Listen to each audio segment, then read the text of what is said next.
Hello everyone, this is Shruti and welcome to my channel. तो आज जो है मैं आपको बैंक ऑफ इंडिया का डीवी का प्रोसेस बताने जा रही हूँ। अगर जो लोग भी नए हैं इस चैनल में, मैं आप लोग को बता दूं कि इस साल मेरा IBPS क्लर्क क्लियर हुआ है और मुझे बैंक ऑफ इंडिया अलॉट हुआ है। तो हम लोग का जो डीवी का प्रोसेस है वो हो चुका है। तो वो कैसे हुआ था मैं ये आपके साथ आज शेयर करूँगी। तो शुरुआत करते सबसे पहले अप्रैल 1 को इसी साल 2022 में अप्रैल 1 को रिजल्ट आया था IBPS क्लर्क का भी और IBPS PO का भी। तो मेरा क्लर्क क्लियर हुआ है। तो जब आपका क्लर्क क्लियर होता है तो आपको कौन सा वो मिला है, बैंक मिला है, वो उसमें लिखा आ जाता है। तो बैंक ऑफ इंडिया अलॉट हुआ है। उसके बाद ये हुआ कि वो पूरा अप्रैल एंड में, अप्रैल 29 या 30 के अराउंड कुछ बैंक ऑफ इंडिया के मेल में, बैंक ऑफ इंडिया के वेबसाइट में उन्होंने एक लिस्ट डाली थी ऑल ओवर इंडिया की। उसमें सारे लोगों का नाम था जो कि जिनको भी बैंक ऑफ इंडिया अलॉट हुआ है और उनको कौन सा जोन मिला है वो भी अलॉट हुआ था। जैसे कि मैं रहती भोपाल में हूँ पर मुझे उज्जैन जोन अलॉट हुआ है, यहाँ से दूर है, तो वो मुझे उज्जैन जोन अलॉट हुआ है। वो जोन इसलिए इम्पॉर्टेंट है क्योंकि आपका जो डीवी होगा, डॉक्यूमेंट वेरिफिकेशन का प्रोसेस होगा, वो आपके जोनल ऑफिस में होगा। जो भी आपको जोन मिला है उसके जोनल ऑफिस में होगा। तो मेरा उज्जैन जोनल ऑफिस में था। तो ये हो गया। उसके बाद ये जोन आने के बाद 10 दिन बाद मई 10 को कुछ उनका मेल आया था कि आपको 19 मई को 10 बजे जोनल ऑफिस में रिपोर्ट करना है। और सारी उसमें डिटेल्स थी कि आपको क्या क्या लेकर आना है, ये सारी चीज़ें उसमें थी। तो उसमें जो था वो सबसे पहले तो आपको सारे अपने एजुकेशनल जो भी आपने चीज़ें करी हैं सबका सर्टिफिकेट, मार्कशीट और ये सारी चीज़ें लेकर जाना है। फिर 3 कैरेक्टर सर्टिफिकेट आपको लेकर जाना है। उसमें 3 कैरेक्टर सर्टिफिकेट रहते हैं, 4 ऑप्शंस रहते हैं। मतलब एक तो आपका रहता है कि एक कोई गेजेटेड ऑफिसर का या फिर कोई भी बैंक ऑफिसर का एक, दूसरा कोई लास्ट जो भी आपने कॉलेज में आपने पढ़ाई करी है वहाँ से कैरेक्टर सर्टिफिकेट, थर्ड अगर आपने कोई जॉब किया है ये जॉब करने से पहले तो वहाँ से एक NOC, उस कंपनी या एम्प्लॉयर से एक NOC और एक NOC एक कैरेक्टर सर्टिफिकेट उनसे, अगर आपने नहीं किया है तो फिर वो वैलिड नहीं है। और फिर 3 कोई भी एक रेप्यूटेड इंसान, जो भी कोई भी जैसे अलग अलग तरीके की सोसाइटीज़ होते हैं या कोई भी एक रेस्पेक्टेबल पर्सन जो है उसका कैरेक्टर सर्टिफिकेट। तो उन्होंने 4 ऑप्शंस दिए थे, उसमें से 3 तो आपको लेके ही जाना है। तो अगर आपने कोई काम किया है, कोई आप जॉब में रहे हैं तो फिर आपको कॉलेज से ज़रूरत नहीं है। अगर आप कॉलेज, क्योंकि वो NOC जो है वो तो मैंडेटरी है, अगर आपने कोई जॉब किया है तो वहाँ से जो NOC है वो तो मैंडेटरी है, उनसे तो आपको बनवाना ही पड़ेगा। ठीक है, तो ये हो गया। तो ये कैरेक्टर सर्टिफिकेट हो गया। उसके बाद एक उन लोग कैरेक्टर सर्टिफिकेट का जो फॉर्मेट था वो बैंक में जो मेल आया था उसमें लिखा था कि कोई भी फॉर्मेट चलेगा। कई जगह फॉर्मेट भी देते हैं वो लोग, पर इसमें लोगों ने फॉर्मेट नहीं दिया था। उन्होंने बताया कोई भी फॉर्मेट चलेगा। तो मैंने नेट से ही निकाल लिया था, उसका प्रिंट आउट निकलवा के करवा लिया था। तो ये हो गया। फिर दूसरी चीज़ जो थी वो थी उन्होंने एक एफिडेविट का फॉर्मेट भेजा था। तो एफिडेविट उसको वो करवाना पड़ता है, नोटराइज्ड करवाना पड़ता है। 100 रुपीज़ का मिनिमम रहता है उसको नोटरी। तो वो कुछ नहीं रहता, वो आपको दुकान में जाके कर देंगे। तो वो पुलिस, फिर वो बैंक में हम देते तो वो पुलिस वेरिफिकेशन के लिए जाता है, ऐसा कुछ रहता है। उसका फॉर्मेट मेल में बैंक की तरफ से आता है। ठीक है, तो ये हो गया, ये दोनों चीज़ें। पर बाकी जो चीज़ें हैं वो कास्ट का रहता है। मेरा तो जनरल था तो मुझे ये सब चीज़ें ज़्यादा इतनी नॉलेज नहीं है। तो वो कास्ट का भी सर्टिफिकेट का भी कुछ था उसमें कि इस डेट से इस डेट के बीच का ही कास्ट सर्टिफिकेट चाहिए, ऐसा कुछ था। तो वो I am sorry, I am not clear उसके लिए, मैं ज़्यादा मुझे पता नहीं है। तो वो एक चीज़ था। और बाकी फिर आपका बाकी ये तीनों चारों चीज़ें थी, कैरेक्टर सर्टिफिकेट, नोटरी वाला चीज़ और ये कास्ट अगर है तो आपका कास्ट सर्टिफिकेट। और कास्ट वालों से शायद इनकम वाला भी मांगा था, इनकम सर्टिफिकेट, तो इनकम सर्टिफिकेट भी। तो ये 4 चीज़ें हैं। बाकी फिर आपके सर्टिफिकेट्स जितने भी आपने एजुकेशन लिया है उसका, तो ये सारी चीज़ें आपको लेकर जानी है। तो ये लेकर जानी है। और उसके बाद आपने जो IBPS क्लर्क या PO जो भी है उसका जो फॉर्म भरा था, एप्लीकेशन फॉर्म, वो आपको IBPS के साइट से मिल जाएगा वापस से। वो लोग खोल देते हैं विंडो, रीप्रिंट एप्लीकेशन का विंडो खोल देते हैं। तो उससे आप डाउनलोड करके प्रिंट निकलवा लेना, वो भी लेकर जाना है। मैंडेटरी है, ये ज़रूरी है। उसके बाद IBPS मेंस का जो स्कोर कार्ड है वो भी आपको लेकर जाना है। तो ये सारी चीज़ें आपको लेकर जानी है, ठीक है। उसके बाद जो मेल आया था उसका हार्ड कॉपी, मेल जो आया था बैंक की तरफ से, उसका एक मेल का हार्ड कॉपी भी आता है बैंक की तरफ से, घर में आया था बाय पोस्ट। इन केस अगर आपके घर में नहीं आता है वो, तो आप उस मेल का प्रिंट आउट निकलवा लेना, ठीक है। मेरे घर में आ गया था तो वो लेकर, क्योंकि वहाँ जाना है, ठीक है। फिर ये सब हुआ, फिर हम गए 19 को 10 बजे उन्होंने बुलाया था, तो मैं 5-10 मिनट थोड़ा सा लेट हो गई थी।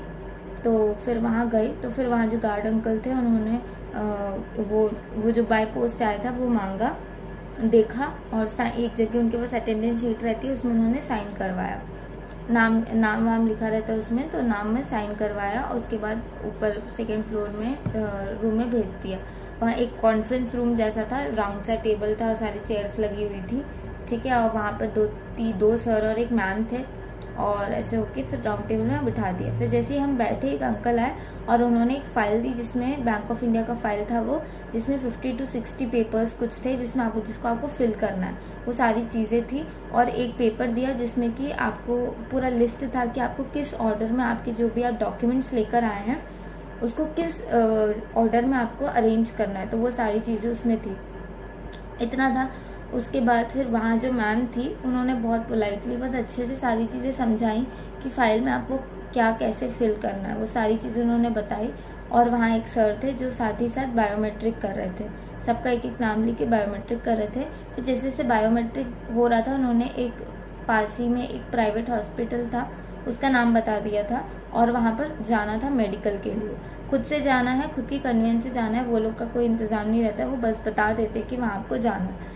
तो वहाँ हम गए, तो बायोमेट्रिक हुआ। उसके बाद वहाँ पर वो फाइल जो आपको सब दी है वो साथ ही लेकर जाना, और बोला कि वो फाइल, क्योंकि उसमें बहुत कुछ भरना रहता है तो वो बहुत टाइम लगता है, तो उन्होंने बोला वो फाइल भी लेकर जाओ और जब टाइम मिले भरते जाना।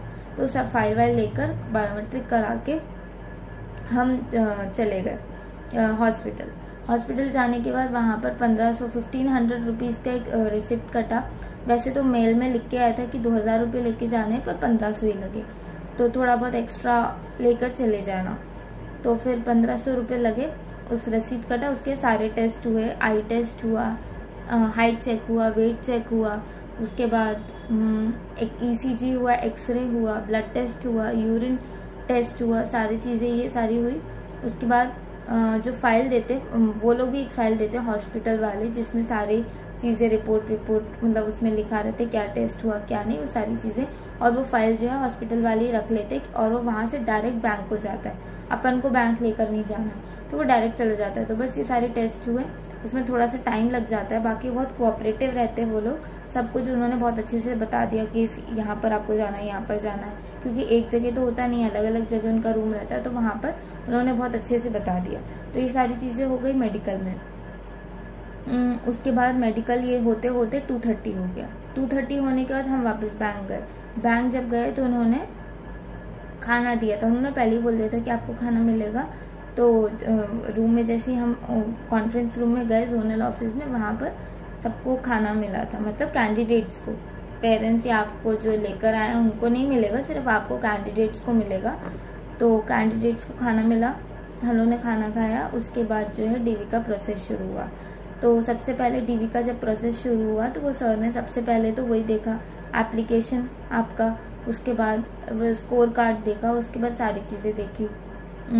10th का सर्टिफिकेट से शुरू हुआ, 10th का मार्कशीट देखा ओरिजिनल, फिर एक फ़ोटोकॉपी देखी, फ़ोटोकॉपी वो अपने पास रखते तो एक फ़ोटोकॉपी, फिर 12th का मार्कशीट ओरिजिनल देखा, फिर एक फ़ोटोकॉपी वो अपने पास रखते ओरिजिनल दे देते, तो इस तरीके से। और अगर आपके पास 12th का पासिंग सर्टिफिकेट, 10th और 12th का पासिंग सर्टिफिकेट भी एक होता है, दूसरे बोर्ड्स में होता है क्या पता नहीं, मेरा CBSE था तो CBSE में तो वो मिलता है, पासिंग सर्टिफिकेट भी एक चीज़ होती है। वो अगर आपको नहीं पता है तो आप प्लीज़ उसको स्कूल में पूछ लेना, क्योंकि मुझे भी ये चीज़ नहीं पता थी, स्कूल वालों ने भी नहीं बताई थी।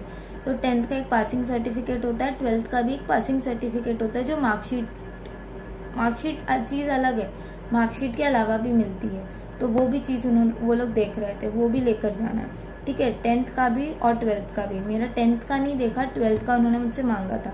ठीक है। तो 10th का हो गया, 12th का हो गया, फिर आपने अगर ग्रेजुएशन किया है तो उसका और डिग्री लेकर जाना, अगर डिग्री नहीं मिली है तो प्रोविजनल लेके जाना, ठीक है। अगर पीजी किया है तो उसका भी डिग्री, सारी चीज़ें लेकर जानी, मार्कशीट से सारी लेकर जानी है, ठीक है। ये सारी चीज़ें, और अगर बीच में गैप आया है तो वो भी लेकर जाना है, ये सारी चीज़ें। उसके बाद उन्होंने कैरेक्टर सर्टिफिकेट्स जो 3 लेकर जाने हैं वो देखे। उसके बाद नोटरी, वो जो पुलिस वेरिफिकेशन के लिए करवा के ले गए थे, वो भी देखे, ठीक है। उसके बाद अगर इनमें से पैन कार्ड ज़रूरी है, आधार कार्ड या वोटर आईडी इनसे काम नहीं चलेगा। पैन कार्ड मैंडेटरी है, पैन कार्ड आपका होना ही चाहिए, ठीक है। सबसे पहले उन्होंने मेरा पैन कार्ड ही देखा था, ठीक है। तो अगर आपका नहीं है वो, तो आप उसको प्लीज़ बनवा लेना, ठीक है। और अगर ये सारी चीज़ें आप जो भी लेकर जा रहे हैं उसमें से अगर मान लो आपके पास कुछ नहीं है, कोई एक आध डॉक्यूमेंट अगर मिसिंग है, तो वो एक अंडरटेकिंग, एक फॉर्म देते हैं अंडरटेकिंग का, जिसमें लिखा रहता है कि आपको अगली बार जब आना है ज्वाइनिंग के पहले तो क्या क्या लेकर आना है, ठीक है। तो वो ले लेते। तो मेरे से उन्होंने 12th का मेरे पास पासिंग सर्टिफिकेट नहीं था, मार्कशीट था बस, तो वो मांगा है। दूसरा मेरे पीजी की डिग्री नहीं आई थी तो वो मांगा है मुझसे, और एक गैप सर्टिफिकेट मांगा है। तो मुझे ऐसा लगता था कि जो गैप सर्टिफिकेट है वो 2 एजुकेशन में, अगर आपने 2 कोई डिग्री ली है तो उसके बीच में जो गैप आता है उसके लिए लेता है। पर उन्होंने, क्योंकि मेरे 2020 में मैंने पीजी पास किया और 22 में मेरा ज्वाइनिंग होगा, तो इसके बीच का जो गैप है उसका भी उन्होंने गैप सर्टिफिकेट मांगा है। तो ये मेरे को अभी देना, तो ये 3 चीज़ें मेरी मतलब उन्होंने मुझसे अंडरटेकिंग लिया है। और अभी नेक्स्ट बार जब हम जाएंगे तो ज्वाइनिंग के पहले वो मांगेंगे, ठीक है। तो इन आप लोग को, अगर आपके पास अगर टाइम है तो अगर आपके पास सारी ही चीज़ें पहले ही डीवी के टाइम ही आपको सारी चीज़ें आपकी सही से आपको अगर हो जाए तो वो अच्छा रहता है। वरना अगर कुछ नहीं है तो कोई दिक्कत वाली बात नहीं है, लोग अंडरटेकिंग ले लेते हैं और बहुत पोलाइटली बात करते हैं, ऐसे डराना वराना कुछ नहीं है, तो आप आराम से जा सकते हैं। तो ये था हमारा, तो ये प्रोसेस था हमारा पूरा डीवी का, ठीक है। डॉक्यूमेंट सारे देखे, उसके बाद वो जो फाइल उन्होंने दी थी उसमें बहुत सारे फ़ोटोज़ भी चिपकाने हैं, तो मेक श्योर कि 10 to 15 आप कम से कम फ़ोटोज़ लेके जाएं, क्योंकि उसमें फ़ोटोज़ वगैरह चिपकाना रहता है। और फेविकॉल, स्टेपलर, ये सब खुद का लेकर जाएं, क्योंकि अगर आप वहाँ पर किसी से मांगने में करेंगे तो बहुत टाइम वेस्ट होगा, ठीक है। तो खुद का लेकर जाएँ आप लोग। तो वो पूरी फाइल भी भरनी रहती है, उसमें अपने पेरेंट्स की डिटेल्स, अपने सिस्टर की डिटेल, खुद की डिटेल, बहुत सारी चीज़ें उसमें रहती हैं। तो वो डिटेल भी आपको लेकर जाना है, सॉरी वो फाइल भी आपको लेकर जाना है पूरी भर के। आपको वो सर के पास जाना है, जो भी रहेंगे वो चेक करते हैं। तो उन्होंने पूरा, और हर पेज में उन्होंने साइन करने भी बोला था, वो तो वो लोग बता देंगे, सब बैंक का अलग अलग रहता है, तो वो आपको वहाँ बता देंगे। तो वो फाइल भरनी रहती है, ठीक है। तो ये फाइल भरनी रहती है और सारे डॉक्यूमेंट्स देखते हैं वो। तो ये सारी चीज़ें हो गई थी और मेरा जल्दी हो गया था, ज़्यादा टाइम नहीं लगा था। तो 4:45 पे मेरा कंप्लीट हो गया था डीवी। उसके बाद हम वापस निकल गए थे। तो ऐसा कोई भी बहुत हेक्टिक नहीं रहता है, बस प्रोवाइडेड कि आप जितने भी डॉक्यूमेंट्स लेके जाएं वो अरेंज्ड हो प्रॉपरली, ठीक है। अगर अरेंज रहेंगे तो बहुत आराम से चीज़ें हो जाएंगी, नहीं तो फिर नहीं हो पाती। और पैन कार्ड का आप ज़रूर याद रखना, कुछ चीज़ें हैं जो आपको ज़रूर लेकर जानी है, मैंडेटरी है, जो कि आप शायद भूल भी जाएं, इसलिए मैं आपको क्लियर कर देती हूँ। एक है आपका पैन कार्ड, दूसरा 3 कैरेक्टर सर्टिफिकेट, तीसरा नोटरी वाला जो पुलिस वेरिफिकेशन के लिए है, चौथा आपका एप्लीकेशन फॉर्म, स्कोर कार्ड। ये 5 चीज़ें हैं जो आपके लिए बहुत ज़्यादा ज़रूरी है, तो ये आपको लेकर जाना ही जाना है, ठीक है। तो ये इस बात का ध्यान रखना। वैसे पैन कार्ड वगैरह बाद में भी लोग लेके जा सकते हैं, पर अगर आपके पास नहीं है या कुछ है तो आप उसके लिए अप्लाई ज़रूर कर ले, क्योंकि वो लेकर जाना है, ठीक है। तो ये था मेरा डीवी का प्रोसेस। अभी उन लोग नेक्स्ट अभी फिर से बुलाएंगे, जिसमें ये सारी चीज़ें जो भी मेरी अंडरटेकिंग ली उन्होंने वो सारी चीज़ें देखेंगे वो। और उसके बाद हमें प्रॉपर जो है ज्वाइनिंग का लेटर मिलेगा ब्रांच अलॉट होके। तो वो जब होगा तो उसका क्या प्रोसेस रहा वो भी मैं आप लोग के साथ ज़रूर शेयर करूँगी। तो आई होप ये वीडियो आपके लिए हेल्पफुल रहेगा। आप जिस भी ईयर में देख रहे हैं, हो सकता है 23 में लोग कुछ देखें, 2023 में, 2024 में, जो भी साल में आप देखें, ये प्रोसेस तो सेम ही रहेगा। तो आई होप आपको ये हेल्प करेगा ये वीडियो। तो बस आज के लिए इतना ही। आगे मैं आपके साथ दूसरे इन्फॉर्मेटिव वीडियो के साथ मिलूंगी, और कैसा रहा मेरा प्रोसेस, कैसी रही मेरी ज्वाइनिंग, जो भी आगे होगा मैं आपके साथ पूरा शेयर करूंगी। तो आप मेरे चैनल के साथ ज़रूर कनेक्ट रहिए। और अगर आपको अच्छा लगा ये वीडियो तो शेयर करिए इसको, जिसको भी काम आएगा लाइक करिए और सब्सक्राइब करिए, जिससे कि आप मेरे साथ कनेक्टेड रहें। पूरी मेरी अभी जो न्यू जर्नी है वो मैं स्टार्ट करूँगी और आपके साथ ज़रूर शेयर करूँगी। So thank you so much.